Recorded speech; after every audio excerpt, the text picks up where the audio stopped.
Bienvenue au Thalia Capuchin Online Team. Chers frères et sœurs, chaque année, le jour du mercredi des cendres, nous avons l'occasion de nous souvenir de notre origine.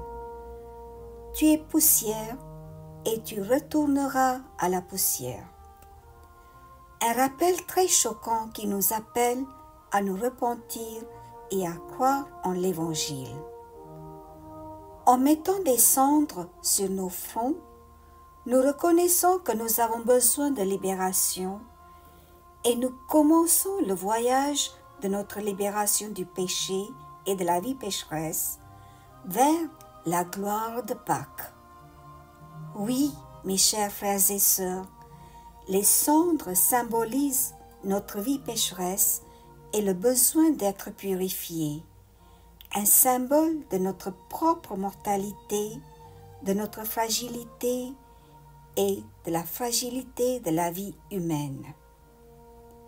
Le temps du carême n'est pas quelque chose de désagréable ou un moment pour nous rappeler de notre culpabilité et de notre honte, mais un voyage vers la joie et la libération.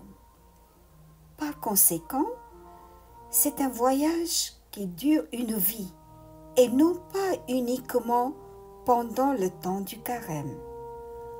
Au moins, à partir d'aujourd'hui, à partir du moment où nous mettons des cendres sur notre front, commençons à penser à notre vie. Qu'est-ce que je vais faire entre le moment où ces cendres sont déposées sur mon front et le moment où je deviens réellement poussière? Les cendres sur nos fronts appellent à une transformation à long terme, tout au long de nos vies. Aujourd'hui, nous nous souvenons de notre promesse baptismale de renoncer à Satan et à toutes ses œuvres et de nous tourner vers Dieu dans la sainteté. Le chemin vers la sainteté nous est donné en 3 formules à travers les lectures d'aujourd'hui. Le jeûne, la prière et l'aumône. La pratique de ces 3 actes aidera à développer en nous des valeurs évangéliques telles que la bonté, la pureté, l'honnêteté, l'amour, le pardon et la compassion de Dieu. Les cendres nous rappellent que nous devons vivre une vie austère, une vie de frugalité marquée par la sobriété, rejetant tout ce qui est superflu, inutile ou simplement démonstratif. La pratique des privations et des sacrifices pendant le temps du carême doit changer notre orientation, loin du consumérisme grossier et de l'attachement à ce qui ne dure que pour la journée. Aujourd'hui, nous sommes appelés à la purification intérieure, une purification qui nous éloigne de tout ce qui nous aliène dans cette liberté dans laquelle nous découvrons notre vrai intérieur en moi.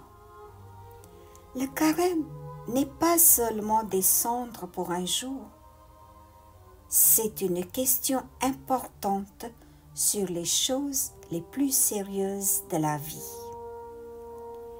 La repentance est un appel à réparer nos relations avec les autres et avec toute la création. Comme le pape François qui demande « Comment nous avons pris soin de notre maison commune, la terre-mère ?» L'égoïsme de quelques entreprises a détruit le cosmos et rendu toute notre vie misérable avec les inondations, le coronavirus et d'autres. Qu'est-ce que je vais faire de ce péché de l'humanité? Comment pouvons-nous répondre à la prochaine génération qui nous demande un cosmos sans toxines? la sainteté de la vie doit changer notre attitude envers la création. Comme Saint François, pouvons-nous appeler toute la création mes frères et sœurs? C'est un vrai repentir. Mea culpa ne devrait pas être un simple jargon. L'évangile du mercredi des cendres est un appel à une profonde authenticité, à être courageusement conscient de soi, à être honnête sur les choses qui nous motivent, à explorer ce que nos vies disent, de ce que nous chérissons et de ce que nous ne savons pas.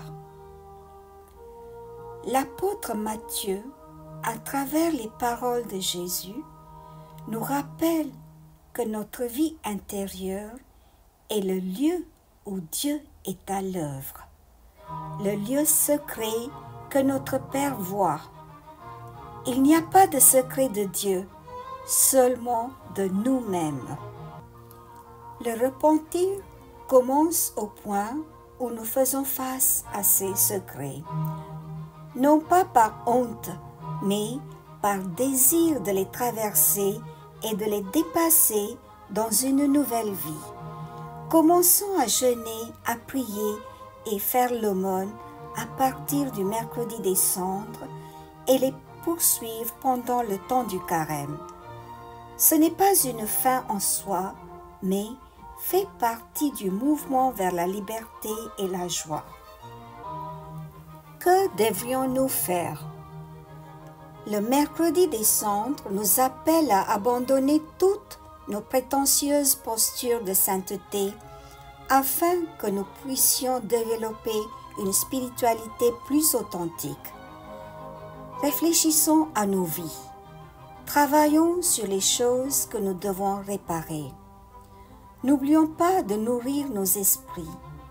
Ce temps de carême est un temps de grâce pour l'introspection de soi et pour la transformation. Il y a quelque chose en chacun de nous qui doit être changé et transformé pour le mieux.